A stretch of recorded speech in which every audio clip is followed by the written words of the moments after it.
আসসালামু আলাইকুম। স্বাগত জানাচ্ছি আন্তর্জাতিক সংবাদে। সংবাদের শুরুতেই থাকছে সংবাদ শিরোনাম। দখলদার ইসরায়েলি বাহিনী এবং লেবানন পুরোদমে যুদ্ধ চলছে। জানিয়ে দেব হাতে থাকা সর্বশেষ আপডেট আন্তর্জাতিক সংবাদ। প্রথমে এই সংবাদ শিরোনাম। লেবাননে হামলার ব্যাপারে ইসরায়েলকে কঠোর হুঁশিয়ারি ইরানের। এরপর জানিয়ে দেব হিজবুল্লাহ সব রেড লাইন অতিক্রম করেছে বলেছে ইসরায়েল। এদিকে পেজেশকিয়ানকে আনুষ্ঠানিক অনুমোদন ডিক্রিতে যা বললেন খামেনি। এরপর জানিয়ে দেব যুক্তরাষ্ট্রকে শীতল যুদ্ধের সময়কার মতো ক্ষেপণাস্ত্র সংকটের হুমকি পুতিনের। আরও জানিয়ে দিব আল কাসামের হামলায় 2 মেরকাভা ট্যাঙ্ক ধ্বংস, 1 সেনা নিহত। সর্বশেষ জানিয়ে দিব কেন নতুন জোট গড়তে চাইছেন নেতানিয়াহু। এতক্ষণ শুনছিলেন সংবাদ শিরোনাম, এবারে বিস্তারিত। তবে অনুরোধ থাকবে ভিডিওটিতে একটি লাইক করবেন এবং কমেন্ট করে জানিয়ে দিবেন কোন জেলা থেকে আপনি আমাদের এই ভিডিওটি দেখছেন।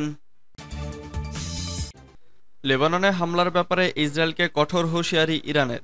লেবাননে নতুন করে কোনো সামরিক অভিযান শুরু করলে ইসরায়েলকে অপ্রত্যাশিত পরিণতির বিষয়ে সতর্ক করেছে ইরান। শনিবার 27 জুলাই ইসরায়েল অধিকৃত গোলান মালভূমি এলাকায় রকেট হামলার পর লেবাননের সশস্ত্র গোষ্ঠী হিজবুল্লাহর অবস্থান লক্ষ্য করে বিমান হামলা চালিয়েছে ইসরায়েলি বাহিনী। বার্তা সংস্থা রয়টার্স জানিয়েছে শনিবার গোলান মালভূমির একটি ফুটবল মাঠে রকেট হামলায় 10 থেকে 20 বছর বয়সী অন্তত 12 জন কিশোর তরুণ নিহত হন। এ হামলার জন্য ইসরায়েল হিজবুল্লাহকে দায়ী করেছে, তবে হিজবুল্লাহ এ অভিযোগ অস্বীকার করেছে।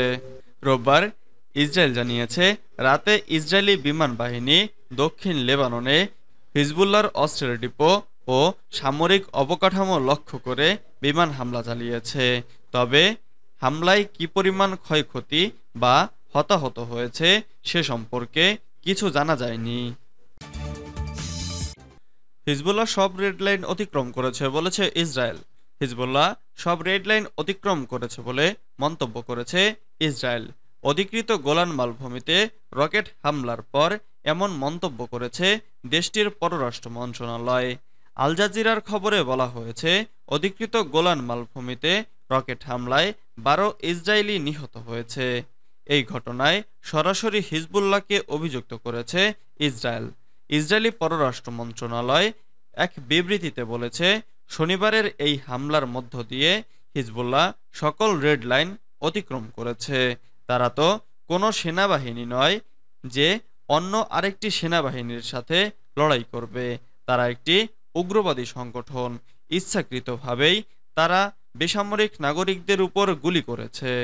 কিন্তু ইসরায়েলের দাবি প্রত্যাখ্যান করে বিবৃতি দিয়েছে হিজবুল্লাহ। এর সাথে কোনো ধরনের সম্পৃক্ততা নেই বলে জানিয়েছে দলটি। এদিকে গোলান মালভূমিতে প্রায় 20,000 দ্রুজ আরব এবং প্রায় 50,000 ইসরায়েলি ইহুদি বসতি স্থাপনকারী বাস করে। বেশিরভাগ দ্রুত নিজেদের সিরিয়ান হিসেবে দাবি করে। তারা ইসরায়েলি নাগরিকত্ব প্রস্তাব প্রত্যাখ্যান করছে। পেজেশকিয়ানকে আনুষ্ঠানিক অনুমোদন ডিক্রিতে যা বললেন খামেনি। ইরানের সংবিধান অনুযায়ী ভোটে নির্বাচিত হওয়ার পর প্রেসিডেন্টের দায়িত্ব নেওয়ার আগে সর্বোচ্চ নেতার অনুমোদন পেতে হয়। সে অনুযায়ী নির্বাচনে জয়ী ডক্টর মাসুদ পেজেশকিয়ানকে প্রেসিডেন্ট হিসেবে আনুষ্ঠানিক অনুমোদন দিয়েছেন দেশটির সর্বোচ্চ ধর্মীয় নেতা আয়াতুল্লাহ আলী খামেনি। রোববার সকালে প্রেসিডেন্ট হিসেবে অনুমোদনের ডিক্রি জারির অনুষ্ঠানে ইরানের শীর্ষ পর্যায়ের সামরিক ও বেসামরিক কর্মকর্তারা উপস্থিত ছিলেন। ইরানের সর্বোচ্চ নেতা তার ডিক্রিতে বলেন, সমস্ত প্রশংসা মহান আল্লাহর। তিনি আবারও ইরানের জন্য সম্মান এনে দিয়েছেন। জনগণ ও কর্মকর্তাদের প্রচেষ্টায় প্রেসিডেন্ট নির্বাচনের পরীক্ষা সম্পন্ন হয়েছে। এ জাতির নির্বাচিত ব্যক্তি এখন মহান দায়িত্ব নিতে প্রস্তুত। ডিক্রিতে আরও বলা হয়, শহীদ প্রেসিডেন্ট ইব্রাহিম রাইসির অসমাপ্ত মেয়াদের পর অনুষ্ঠিত 14তম প্রেসিডেন্ট নির্বাচন ইরানের রাজনৈতিক অঙ্গনে যুক্তিবুদ্ধি ও সংযমের উপস্থিতির প্রমাণ বহন করছে। যুক্তরাষ্ট্রকে শীতল যুদ্ধের সময়কার মতো ক্ষেপণাস্ত্র সংকটের হুমকি পুতিনের। রাশিয়ার প্রেসিডেন্ট ভ্লাদিমির পুতিন যুক্তরাষ্ট্রকে সতর্ক করে বলেছেন, ওয়াশিংটন যদি জার্মানিতে দূরপাল্লার ক্ষেপণাস্ত্র মোতায়েন করে তবে রাশিয়া পশ্চিমে আঘাত হানতে সক্ষম এমন দূরত্বে একই ধরনের ক্ষেপণাস্ত্র মোতায়েন করবে। রবিবার ২৮ জুলাই তিনি এই হুমকি দিয়েছেন। ব্রিটিশ বার্তা সংস্থা রয়টার্স এ খবর জানিয়েছে। ১০ জুলাই যুক্তরাষ্ট্র ঘোষণা করেছে তারা ২০২৬ সাল থেকে জার্মানিতে দূরপাল্লার ক্ষেপণাস্ত্র মোতায়েন শুরু করবে, যার মধ্যে SM-6 টমাহক ক্রুজ ক্ষেপণাস্ত্র এবং বিকাশমান হাইপারসনিক ক্ষেপণাস্ত্র অন্তর্ভুক্ত থাকবে। সেন্ট পিটার্সবার্গে রাশিয়ার নৌবাহিনী দিবস উপলক্ষে রাশিয়া, চীন, আলজেরিয়া এবং ভারতের নাবিকদের উদ্দেশ্যে দেওয়া এক ভাষণে পুতিন যুক্তরাষ্ট্রকে সতর্ক করে বলেছেন, এই পদক্ষেপের মাধ্যমে তারা শীতল যুদ্ধের সময়কার মতো ক্ষেপণাস্ত্র সংকট সৃষ্টি করতে পারে। আল কাসামের হামলায় ২ মেরকাবা ট্যাঙ্ক ধ্বংস, ১ সেনা নিহত। অবরুদ্ধ গাজা উপত্যকায় দখলদার ইসরায়েলি বাহিনীর ২টি মেরকাবা ট্যাঙ্ক ধ্বংস করেছে ফিলিস্তিনের স্বাধীনতাকামী সংগঠন হামাস। এ হামলায় এক দখলদার সেনাও নিহত হয়েছে।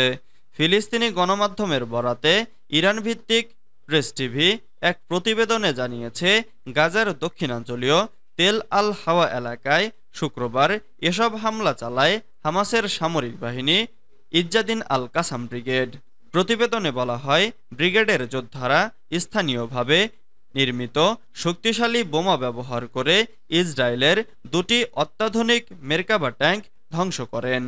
গেল বছরের নভেম্বর মাসে গাজায় স্থল আগ্রাসন চালানোর পর থেকে এ পর্যন্ত কয়েকশো ইসরায়েলি ট্যাঙ্ক ধ্বংস করেছেন হামাস যোদ্ধারা। যদিও ইসরায়েল দাবি করত তাদের এই ট্যাঙ্ক ধ্বংস করা সম্ভব নয়। আল কাসাম ব্রিগেড জানিয়েছে, তারা তেল আল হাওয়া এলাকায় টহলরত একটি ইসরায়েলি সামরিক যানে থাকা এক দখলদার সেনাকে গুলি করে হত্যা করেছেন। কেন নতুন জোট গড়তে চাইছেন নেতানিয়াহু? ফিলিস্তিনে হামাস, লেবাননে হিজবুল্লাহ আর ইয়েমেনের হুথিদের একের পর এক আক্রমণে কোণঠাসা ইসরায়েল। মধ্যপ্রাচ্যের একমাত্র ইহুদি রাষ্ট্রটি চোখে এরই মধ্যে দেখছে সর্ষে ফুল। নিজেদের পিঠ বাঁচাতে তাই যুক্তরাষ্ট্র গিয়ে সাহায্য চেয়েছেন ইসরায়েলি প্রধানমন্ত্রী বেনিয়ামিন নেতানিয়াহু। যুক্তরাষ্ট্রকে অনুরোধ করেছে মধ্যপ্রাচ্যে নতুন জোট গড়ার। নেতানিয়াহুর আহ্বানে কি সাড়া দেবে যুক্তরাষ্ট্র? আমেরিকা সফরে গিয়ে পাগলের মতো নিজের কথাই বলে গেছেন নেতানিয়াহু। গাজায় চলমান যুদ্ধ শেষে মধ্যপ্রাচ্যে নতুন একটি জোট গড়ারও আহ্বান জানিয়েছেন তিনি। নেতানিয়াহু বলেছেন, যুক্তরাষ্ট্র ও ইসরায়েল এই জোট গড়তে পারে। নতুন এই জোটের নাম দেন আব্রাহাম জোট। ভাষণে যুক্তরাষ্ট্রের কংগ্রেসে একের পর এক মিথ্যার ফুলঝুরি ফুটতে থাকে নেতানিয়াহুর মুখে। যুক্তরাষ্ট্রের সহায়তা পেতে একের পর এক কথার ফাঁদ পাতেন তিনি। বলেছেন, আমাদের শত্রুরা আপনাদেরও শত্রু, আমাদের লড়াই আপনাদেরও লড়াই, সেই সঙ্গে আমাদের বিজয় আপনাদেরও বিজয় হিসেবে চিহ্নিত হবে।